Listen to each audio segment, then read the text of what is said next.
Everyone, to what I think is the first panel discussion of this type. I was told it's about pioneers of audio, and I thought that would be interesting since they're all dead.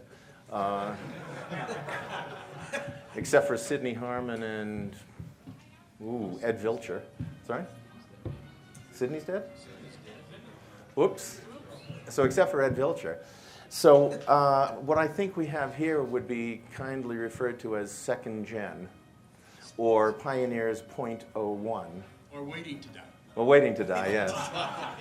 But you know, fortunately, we're all in the same age bracket. I'll introduce all of them and let each of them introduce how they got involved in the high end. My own position here, since I don't think I'm old enough to be a pioneer yet, I think I was probably chosen for this role because I have been forced into the position of being Hi-Fi's Dr. Johnson, because I think I'm pretty much the only guy outside of Japan who really cares about hi-fi history. And plug, my fourth book is going to be published tonight out there. It's The History of KEF. What I found, and why it's important that we have an event like this, is that audio, unlike any other field, was very bad in preserving its history. Now, there are plenty of collectors with their own little museums or big museums. I've seen collectors in Japan with 500 components. But unlike every other field, whether you talk about cars or wine or watches or fashion, we don't have bookshelves full of histories of hi-fi companies. And a lot of it's going to be lost. And although people like to think that you can Google everything, there are big gaps, as I found out every time I've researched a book. So I'm not trying to create a drive where we suddenly get every old-timer who's still with us to put down everything that went on in their careers. But at some point, someone's going to want to look back. And unfortunately, there are going to be a lot of holes that won't be filled. And equally unfortunately, is we're in an industry that's not wealthy enough to finance people to go to the Smithsonian and do research and look through 50-year-old issues of High Fidelity. So this is an opportunity for you to do a live quiz of people that have been in the industry for, I think, probably an average of 40 years, 30, 40 years. Well, I know I've been in it for 40, so I'm going to give each person one question to start it off in order. And that question is, what drove you into the high end as a civilian before you became a manufacturer? If we could start with Jeff Rowland, who's an amplifier manufacturer. Am I on here? Okay. Yeah, it's interesting because you have to go into the a person's personality, the talents that they're born with, the directions the directions that they get in their early formative years. I started with basically just a questioning. I questioned everything when I was a kid, and I wanted to know how things worked. I couldn't accept the fact that you throw the switch on and the light comes on. I wanted to know why and what went on behind the scenes. So it causes this questioning attitude, I think, is very important for anybody embarking on a more engineering or designer quest in the rest of their life. And so that started off as in very young years. I built, I actually started going to the junkyard when I was very young age and picking up old radios and TVs at that time and taking them home, taking them apart and stripping the parts out and just starting to learn about what makes things work from very rudimentary level. And then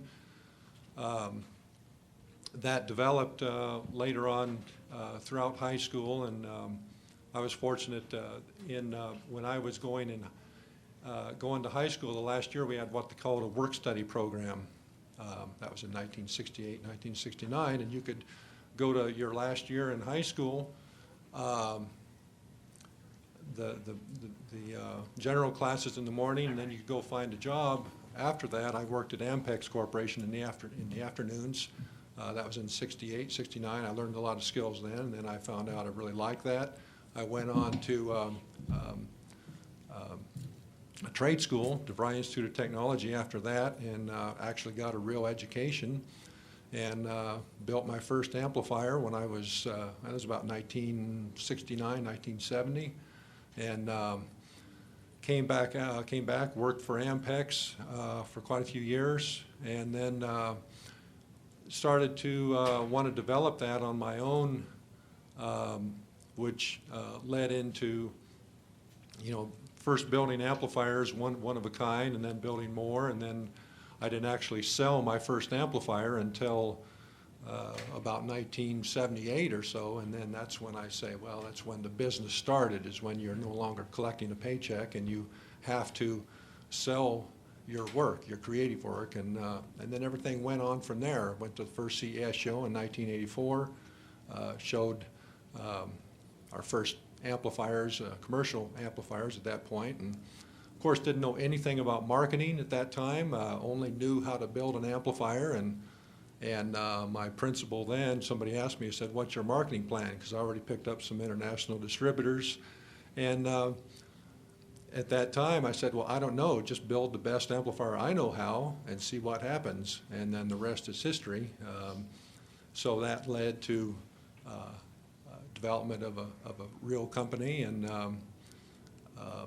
continued on to the present day, and it takes a lot of perseverance in any endeavor over a number of decades to keep with it, because having a small business is, as anybody that has a business knows, it's there's a lot of forces pulling at you that keep you trying to pull you away from your creative pursuit. But anyway, that's a basis of my history, and we hand it over to Dan. Yeah, I'll hand it over to Dan here. Thanks, Jeff. Well, you said everything, I'm done. Well, I could make it as a plumber. So anyhow, music got me into the business. I think my dad was really into music, and we listened a lot on the radio back when I was 10, 11 years old. And then one day he went out and bought one of these little, portable, first stereo portable something made by Motorola. It had a box and had a turntable in it and a volume control on the front and a speaker that unhinged. You put it off to the side, and I heard some stereo, and I said, wow, that is really cool.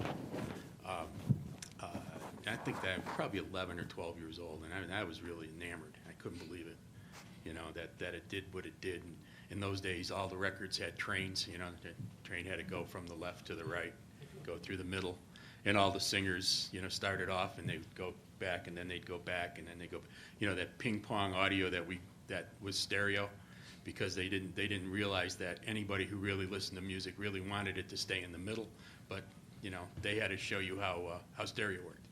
But anyhow, I was really impressed with it. I thought it was a great invention. And then I started to figure out why it really got me interested was how it actually worked, how we got left and right off of single groove. And I guess I did some of the similar things to Jeff. I started taking things apart, and I wanted to see how it worked. And I happened to have an electric shop teacher that was an electrical engineer. I don't think he could find a job as an engineer where I lived in Niagara Falls as an electrical engineer, so he decided to be a teacher. And I brought this magazine, Wireless World, that my father got. My father was a machinist, so he really didn't understand anything in Wireless World. And I understood nothing. And I went to Wireless World, and I went, how does this work? And my electric shop teacher said, where do you want to start? And it was all vacuum tubes, of course. So he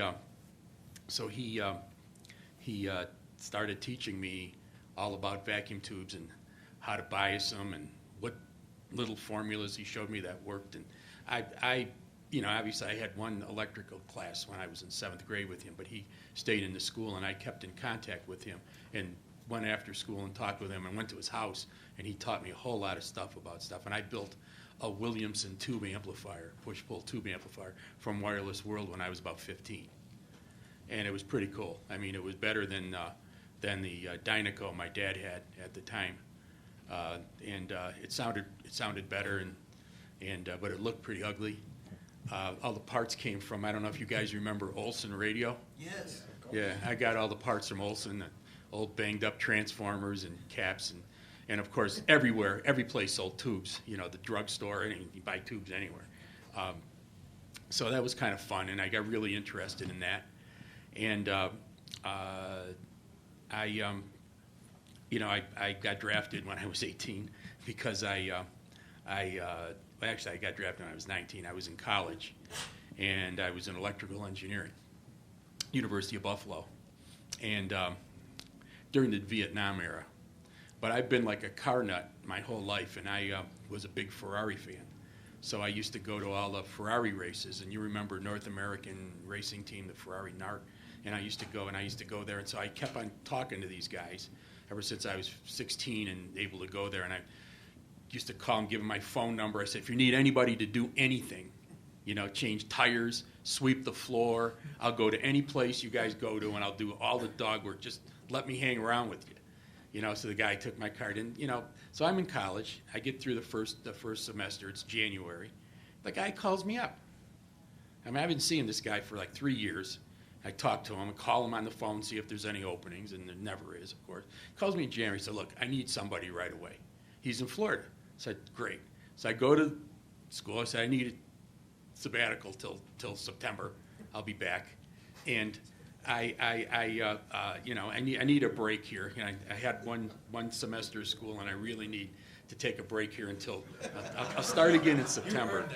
Yeah. So they said, fine, you know, start again in September. Everything was cool. And I got home. I'm packing my bag, and my mom hands me my draft notice. So, I mean, you can't go backwards in those days, especially the Vietnam days. No backwards. So I decided to join the Navy to avoid the draft.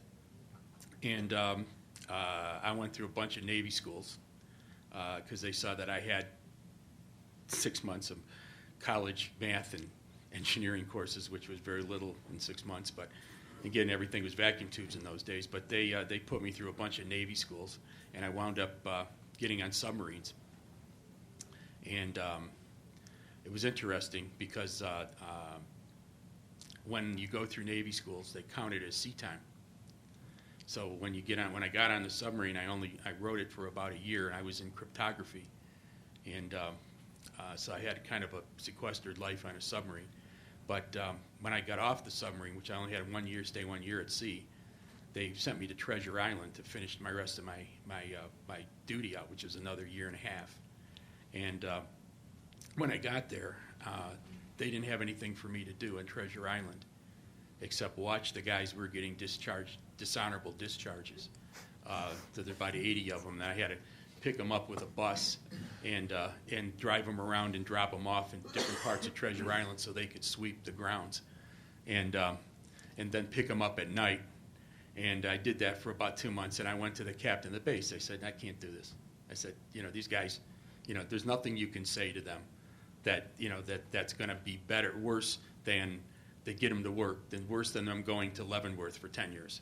I said, so I don't want to do this. I said, I did everything in Navy. Look, I had an exemplary service record. And I said, send me back to my submarine. I said, just let me go back and finish. I don't want to do this. So he said, I can't do that.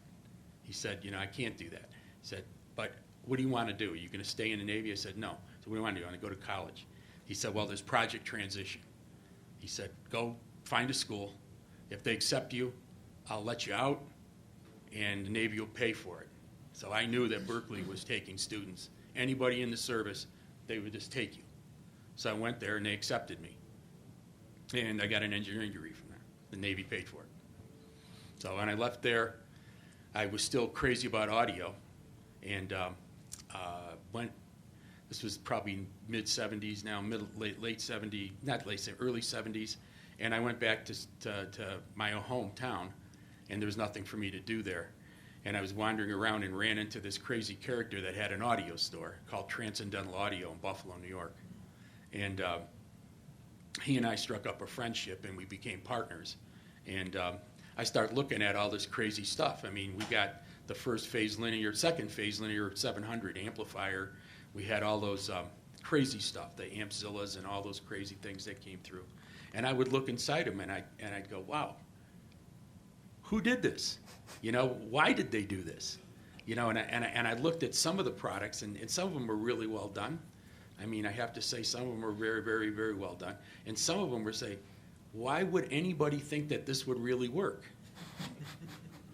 And so I started to think, you know, to myself that this would be great. And then, you know, I mean, I was certainly influenced by the success of certain companies. Like I thought that Nelson Pass and Threshold was an amazing success story, what he did with that company. And I started saying to myself, wow, I would really like to design equipment.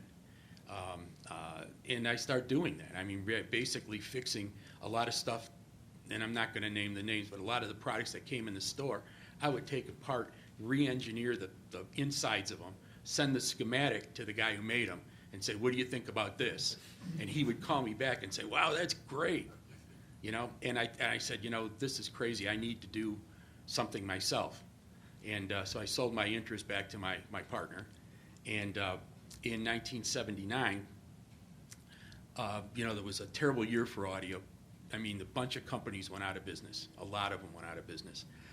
And I looked at, I was living in New York City at the time. And I looked at the Mark Levinson company up in Connecticut. And they were selling this 25-watt Class A amplifier. And I'm saying, wow. So I went to a store and I heard it, because I'd never, where we lived, nobody had it. So I went to Lyric Hi-Fi, and he played it for me. I noticed that it didn't play very loud, and it sounded very good. And I said, you know what? I said, what the world needs is a 100-watt pure Class A amplifier. And I said, and I think that I could build one. So I went about doing that. And I met my second wife, Rondi, who I don't know if you remember her or not. She used to be partners with me at Krell. And she used to work for a company called Mitchell A. Cotter. You guys probably remember that, all the step-up devices. She said, well, I know how we can sell this. And I said, well, I know how we can build it. So we decided to form this company together. And we went up to Connecticut, because it's impossible, because we both lived in New York City. You can't build anything there. And so we went to Connecticut, because it was close. We went to, saw an ad in the paper for rentals in Bridgeport, and we found a space for like $175, heat and electricity, 1,000 square feet. So we took it, and you know, we just started building it, built the first 3 units, and we drove them to the CES show in Las Vegas in 1981.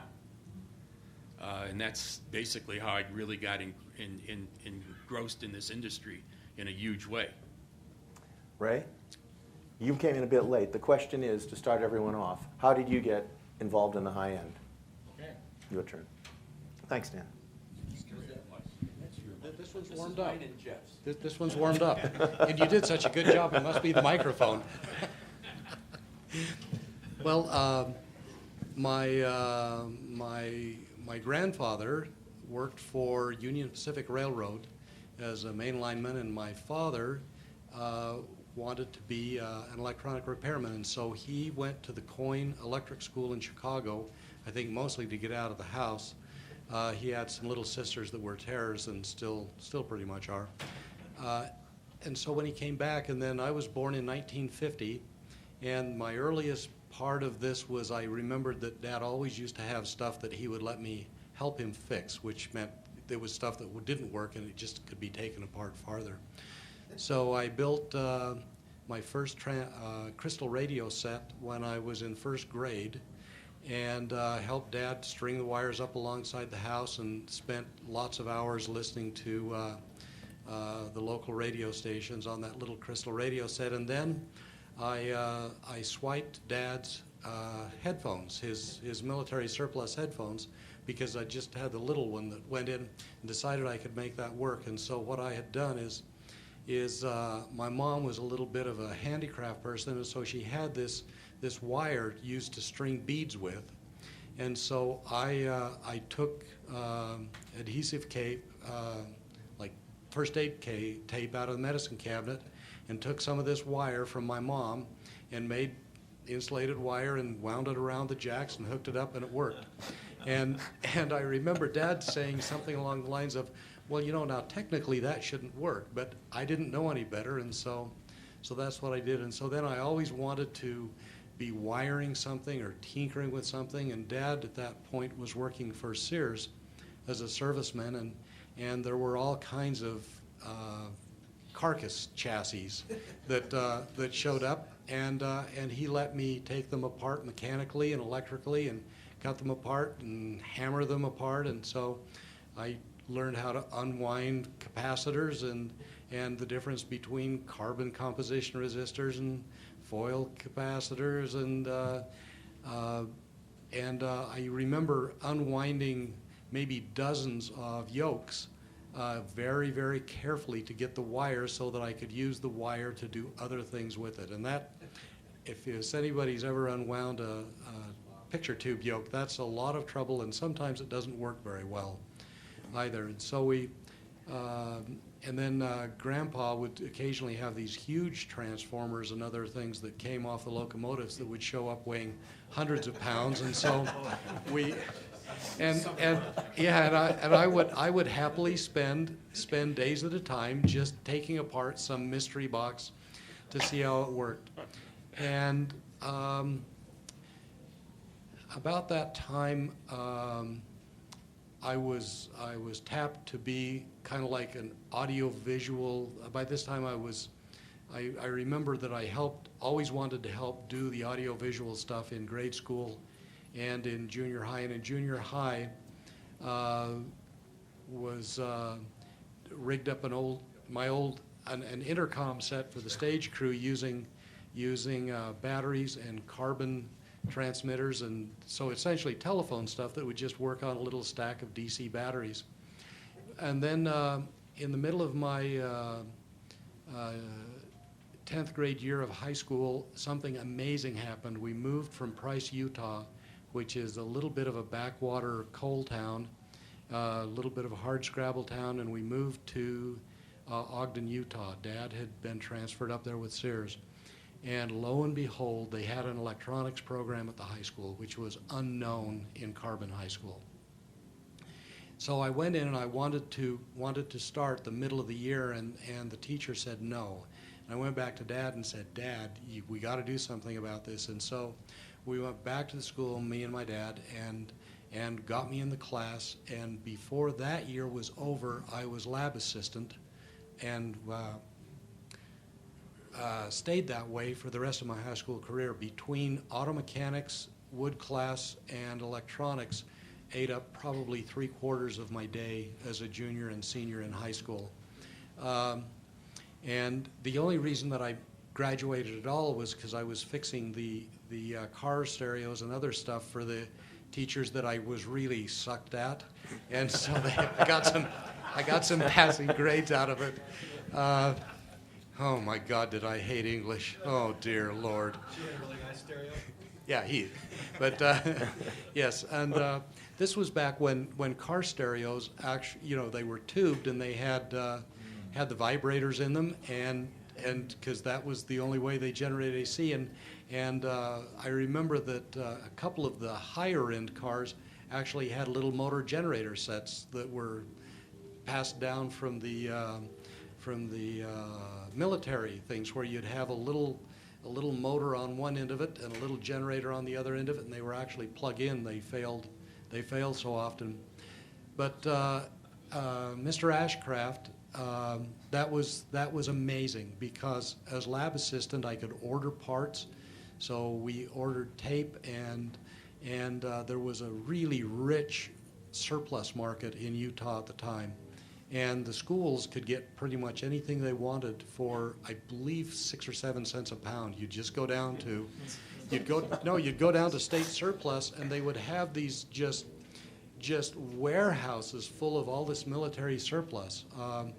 So you could buy amplifiers, and all the 400 cycle stuff. So that was a great deal of fun, and I remember modifying that and working with it and doing all these things. Among other things, IBM had tons of surplus magnetic tape that came out of their drives. And so we took an old tape transport and under very crude conditions, machined it to take the 1/2-inch computer tape, with a razor blade in it so we could slit it down to 1/4 inch to use for audio tape. That was a horrible idea in retrospect. It was highly abrasive, and of course it left a very jagged edge along one side. Yeah, no, I mean, we there was a little cadre of us kids there, and we were really tinkering. Then I did started at Weber State University, and remembered that I was taking a radio broadcaster's class. I was a little bit interested in that. I think I had my third-class radio telephone license that you had to have in order to do that. And they had this stack of gear there that was supposed to be installed in the station, an Ampex, I don't know, the silver face thing with the knobs, I don't remember the model number, along with some Reco-Cut turntables that hadn't been installed yet. So one day when I was just there doing my radio shift, playing on other stuff, I went on ahead and installed the rest of the gear, hooked it up. And it was hard to judge in retrospect what the station manager was really thinking when he came in and saw that a freshman that came out of nowhere had done the install, and I didn't understand that you really had to have a first-class radio telephone license to do that. But the result of that was a few days later, he said that I was being summoned to the administrator's office for the Performing Arts Center. And I thought I was in trouble. But when I got there, a gentleman said, Lou Johnson said, "We have lost a stage manager, and it's the stage manager that does sound. Normally you have to work 2 years as stage crew. We want to hire you now." And so I started doing stage work and had an amazing time. We did the sound for the Carpenters when they came, and any number of other things. We had Bolshoi Ballet. The Brownings of Browning Arms were a great benefactor for the arts in Ogden, and they had given Dr. Dan Martino, who is the director, at a tremendous endowment to do whatever they wanted. So we had Vienna Boys Choir, we had all kinds of other things in Ogden. Where the hell is that, Utah? So that was a huge love of music. I went on after that to work for Inkley's, and then from Inkley's I got hired on by a guy named Clark Partridge. And Clark has an interesting history. He had a little stereo store / typewriter repair up in Twin Falls, Idaho, or Idaho Falls, one of the two.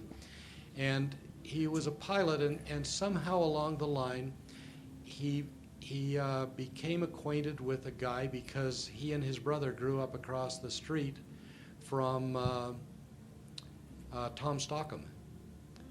And so in New Jersey. And so when Tom Stockham went to MIT, ran into Amar Bose, and Amar Bose was just starting to think about forming a company, and Clark invested $10,000 in the original stock offering for Bose, which left him capable of doing whatever he wanted to financially later in his life. But he was running a rep firm, and so Clark hired me, and he had Revox, Biodynamic, Bose, and sound technology test equipment, along with Philips oscilloscopes and test equipment. And so that was a very wide-ranging, and he was a private pilot, and so he and I used to go all over the territory and do all kinds of crazy stuff.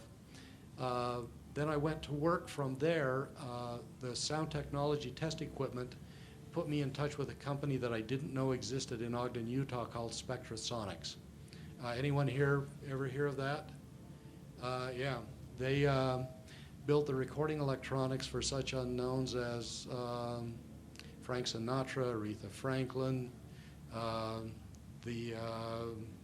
mean, you virtually couldn't have a studio in the 60s and 70s without having Spectrasonics gear. And so I went to work for them, ended up managing their office in California. Had one instance where we got an emergency service call to go to the Jackson compound in the valley, that the console had blown up. And I remember getting there, and the normal studio guys weren't there. And so, you rush and you put together a bunch of stuff of what on earth could be. So we grabbed some power supplies and stuff and headed out the door and get there. And I opened up the top meter bridge of the console and pushed on, and it lit up. And that was the problem. The guys that were there didn't know where the on button was. So we... and then it was about that time that Spectrasonics was doing their own division in Los Angeles, and it was decided that they would be carried by another high-end professional audio company down there. So that was done, and that company was right at the forefront of all of the dance club craze when it started going on. They were doing all the big clubs in town, including the ones in the private homes in Beverly Hills. And that was the problem, that we had a continual effort to try and separate the noise from the lighting systems out of the audio systems. And the big bugaboo was the speaker cable was acting like antenna. And not only that, in a normal theatrical situation, you have the speakers on the proscenium arch, and then the lighting is either from the back of the house or on the stage. In dance clubs, it's with the lights. And so we tried shielding, but of course that was not as effective as we would like, and it had audible artifacts because you're putting current-carrying conductors in a ferrous metal field. So so I was just thinking, I thought, what we need to do is they need to be counter-rotating, but how do you do that?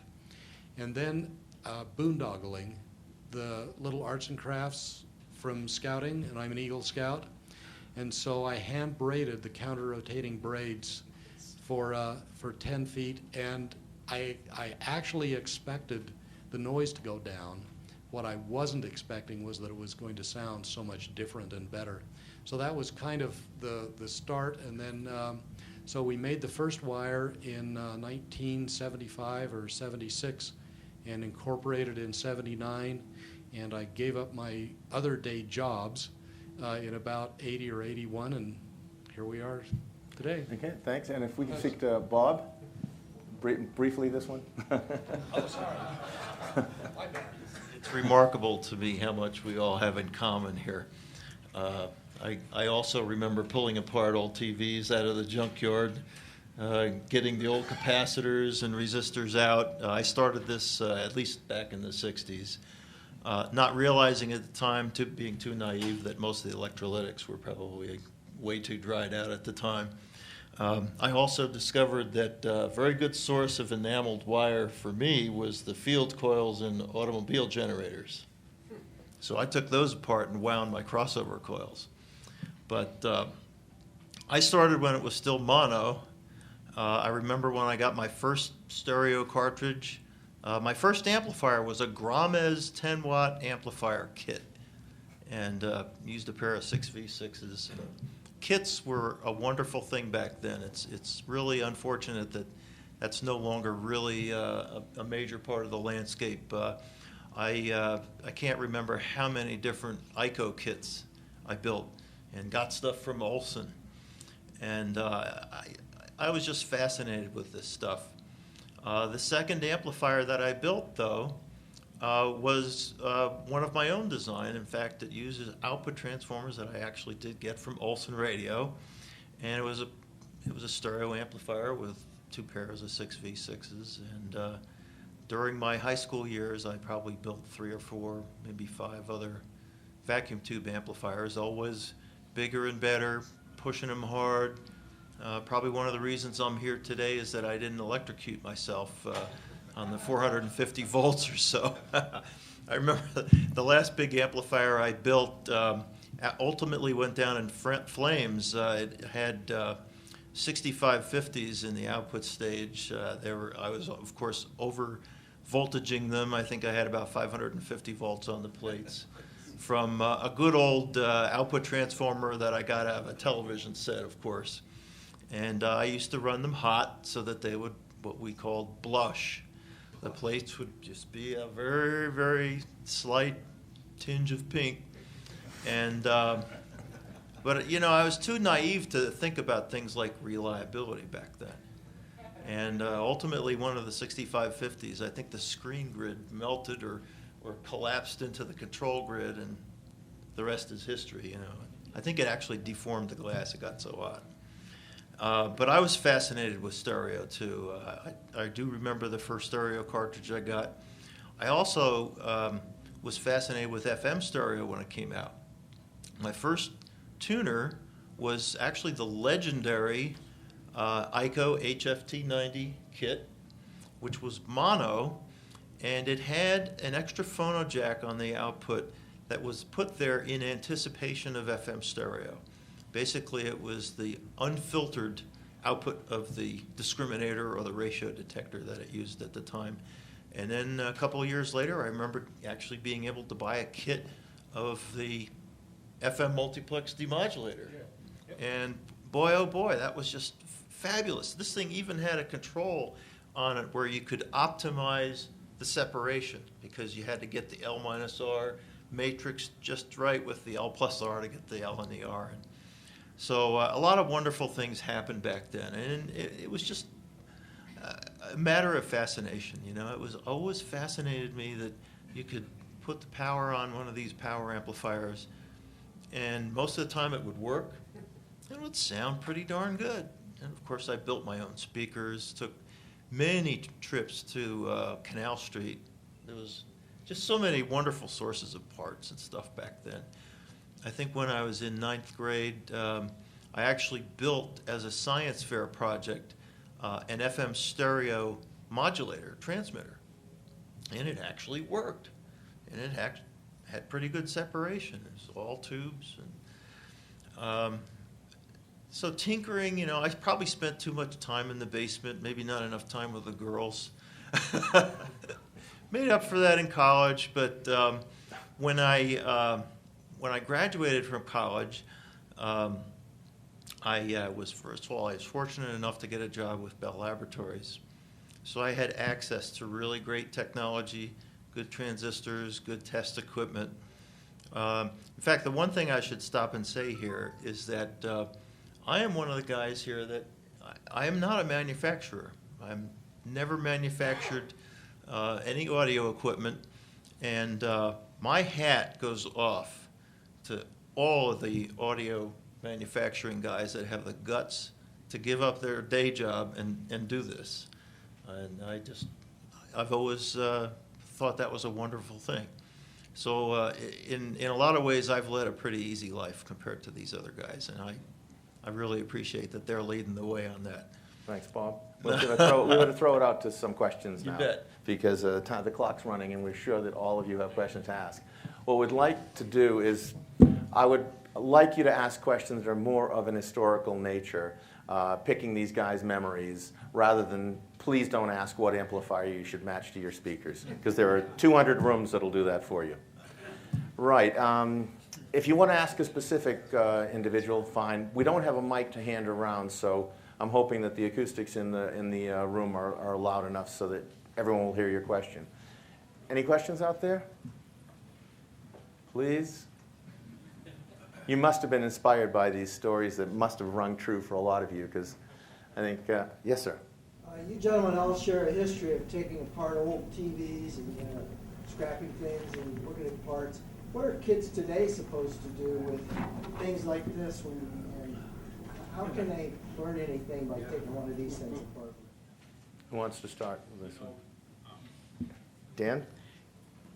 What they have, which we didn't have, is they can get on the internet and they can blow that thing up and see what the heck's inside it. And then they can get on a chat site and someone will tell them what the parts do. They have an ability that we never even could dream of to learn things. I mean, a lot of the tinkering, of course, is fun, but they can just rise above it and then go tinker, because they're tinkering with some intelligence, with some background, and somebody's actually saying, you know, you can do this. So I mean, I feel sorry for them because they can't have that ground up experience that most of us had, but they can do something that we couldn't do. So they do have the ability to see things. Right? Yeah, well, and my comment to that was, in the sense the voltages would be lower in the modern products, it probably cheats Darwin.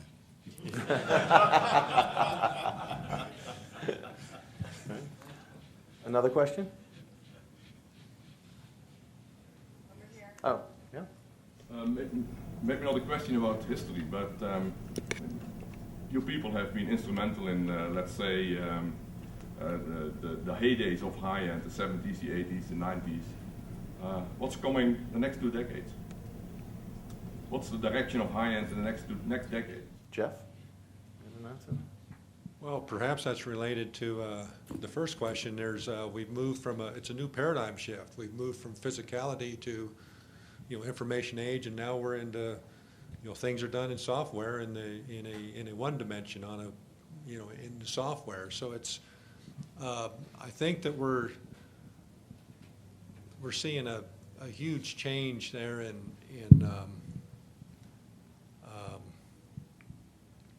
just the way we approach, our methods of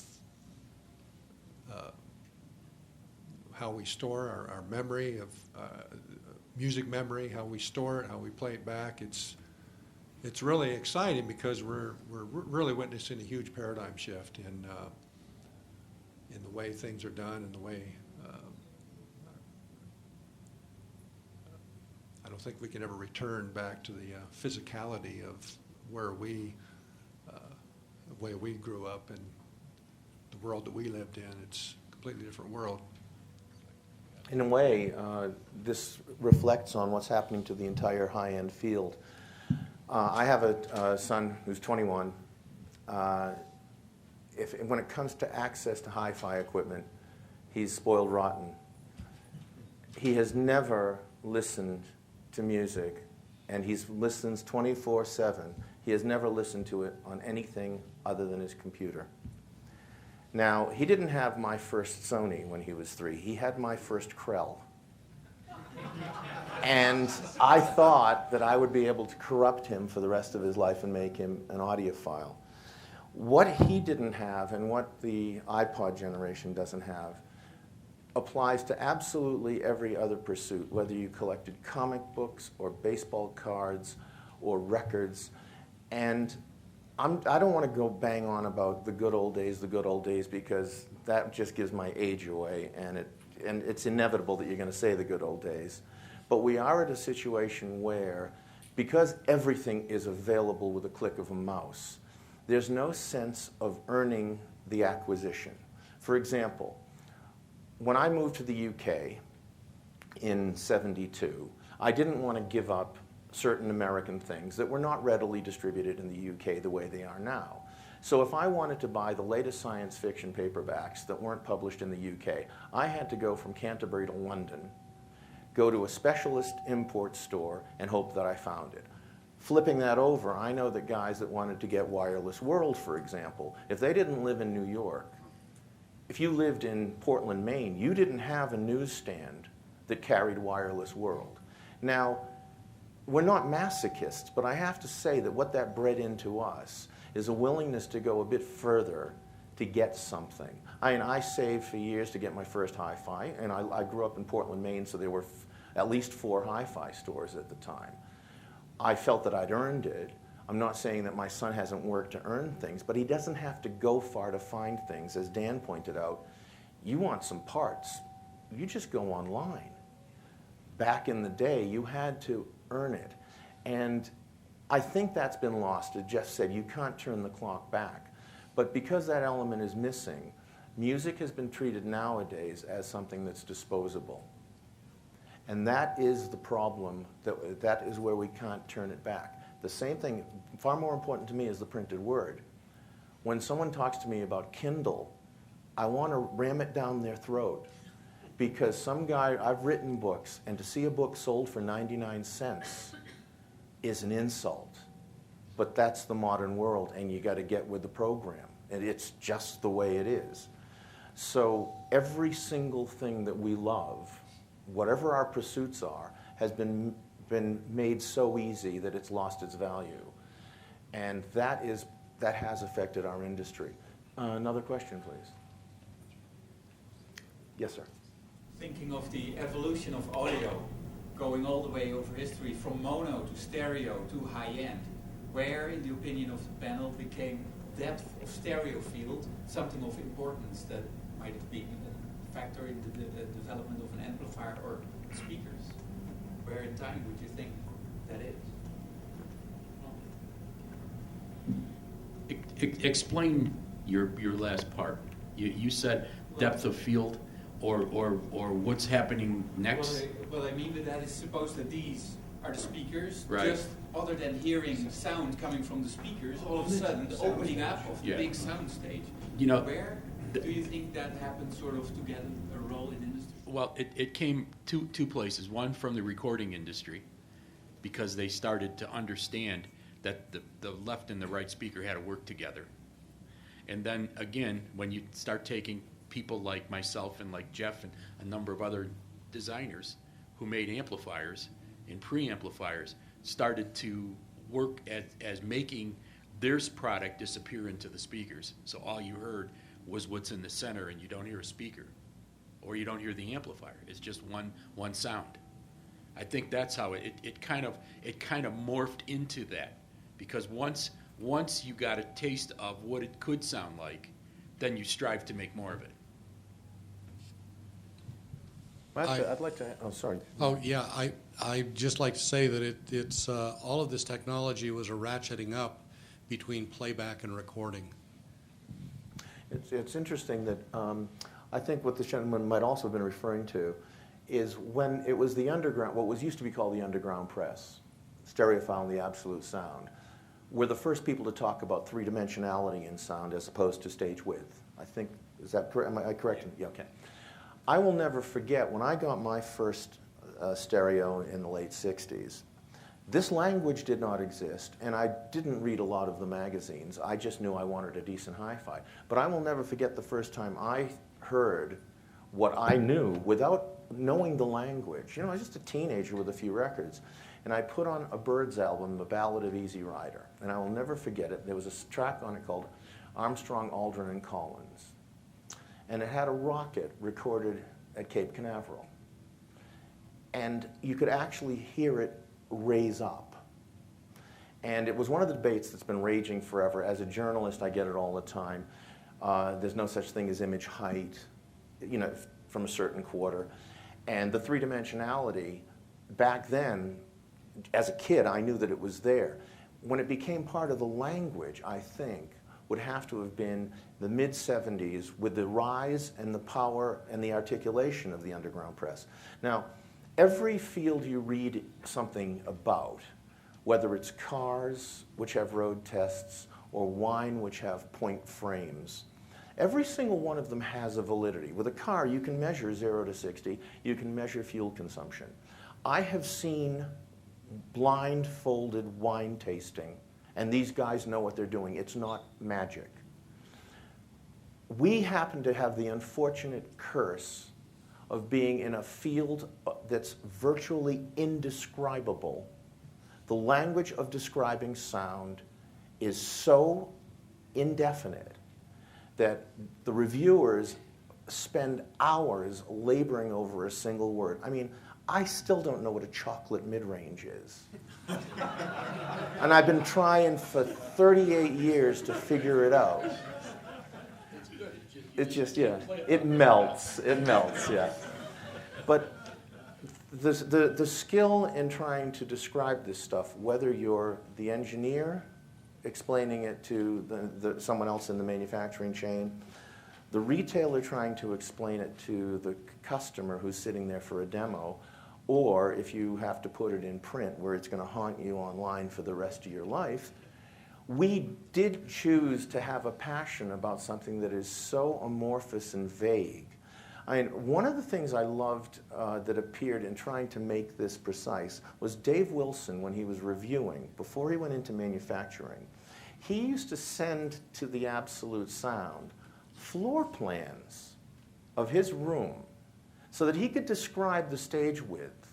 And I now actually use a tape measure to try to say how far outside the boundaries of the speaker, if the speaker does that, so that I can actually say, in my room, which is X feet wide, the image was X feet wide and X feet deep. And it still doesn't tell you.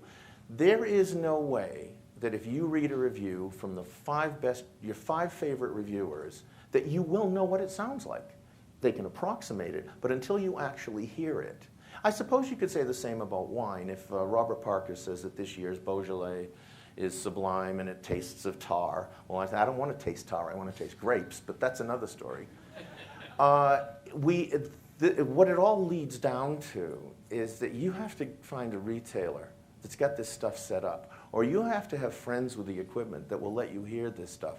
Because as hard as I try, I know I can't describe the sound the way I want to. These gentlemen who make the equipment can measure up to a point, and they trust their own hearing, and they voice the product the way they think it should be, to be either accurate or whatever.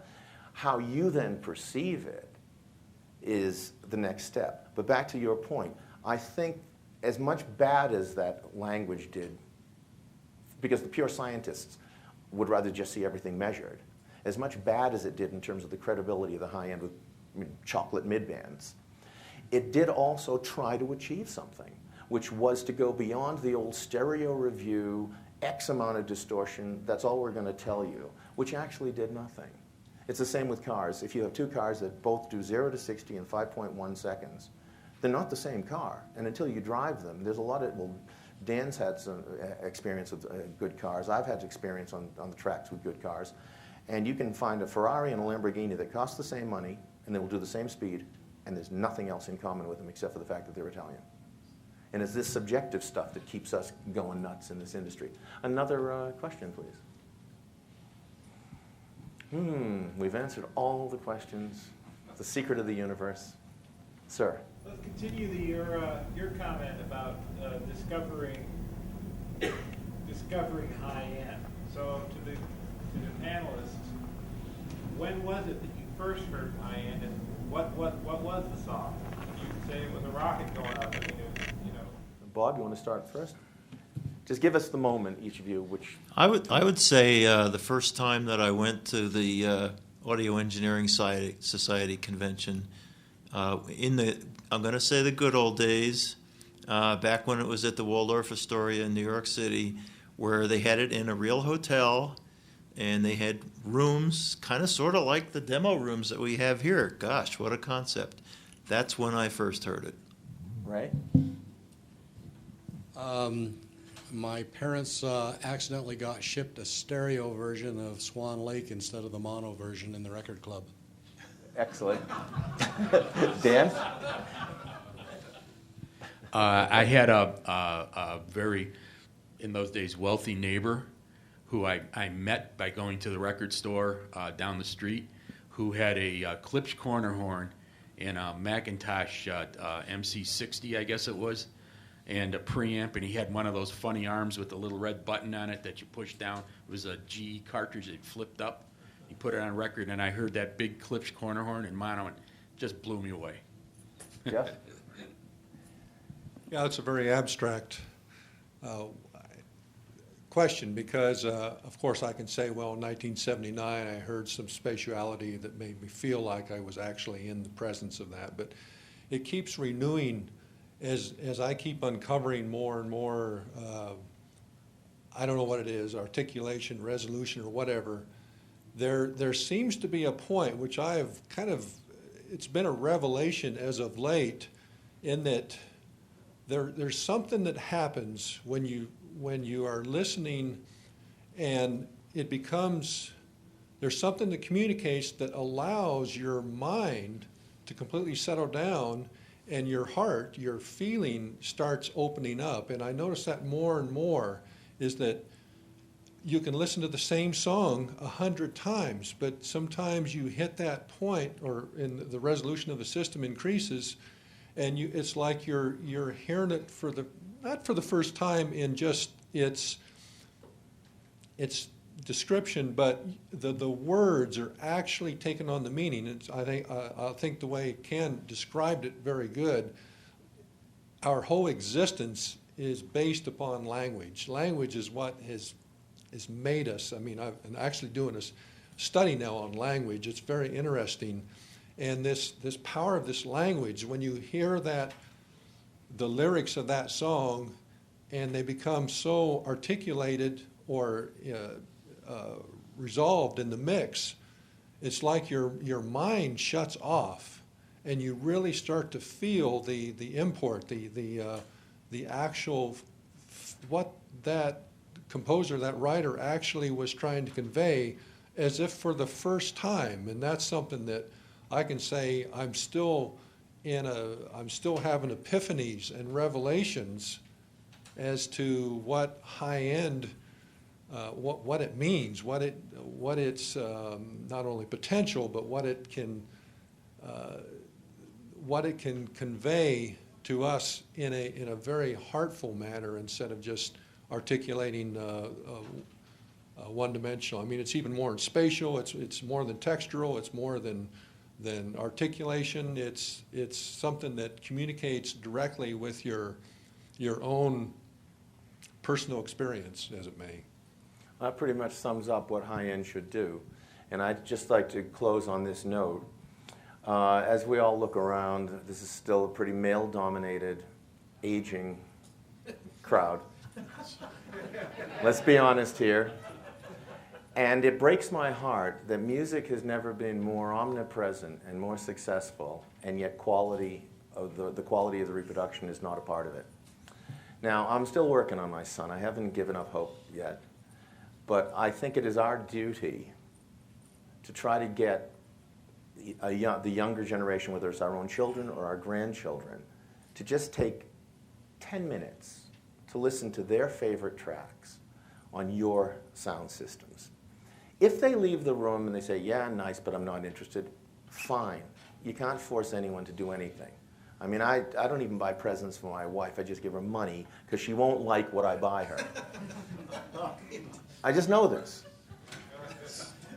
But we have all had the experience of at least turning one person on who had no idea that this world exists. Now, I'm in the fortunate position of working in 5 or 6 different industries, all of which involve insanely, obscenely expensive toys. And this is the only industry that hasn't reached the people that can actually afford the stuff. And if any of you have rich friends that claim to like music, tell them that life goes beyond B&O. Because we are here because we love music, not because we love hi-fi. We're here because we love music. But hi-fi is the means to that end. I didn't get into hi-fi because I like twiddling knobs. Well, it's another story. I got into it because I was obsessed with music. That's all. And my moment was going to a friend's house. They owned a furniture store, which back in the day sold hi-fi consoles. And it happened to be Fisher and Dual and real hi-fi, not RCA stuff. It was real hi-fi.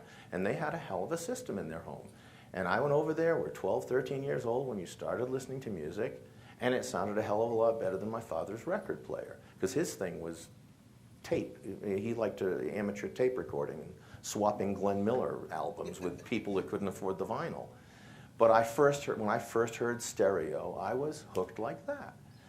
And I don't understand how someone can be obsessed like my son, who thought the world ended when he didn't get tickets for the Reading Festival, and yet he'll listen on earbuds. It doesn't compute, as Spock would say. So as you have all enjoyed this show and you've heard amazing equipment, you got to spread the word. I'm not loud enough in my, or widely published enough to convert people. The Wall Street Journal, you say to them hi-fi and they fall asleep. You say Sub-Zero freezer and they go, when can you do the article? We got to become as desirable as Sub-Zero freezers. Thank you all for coming, and I enjoy the show.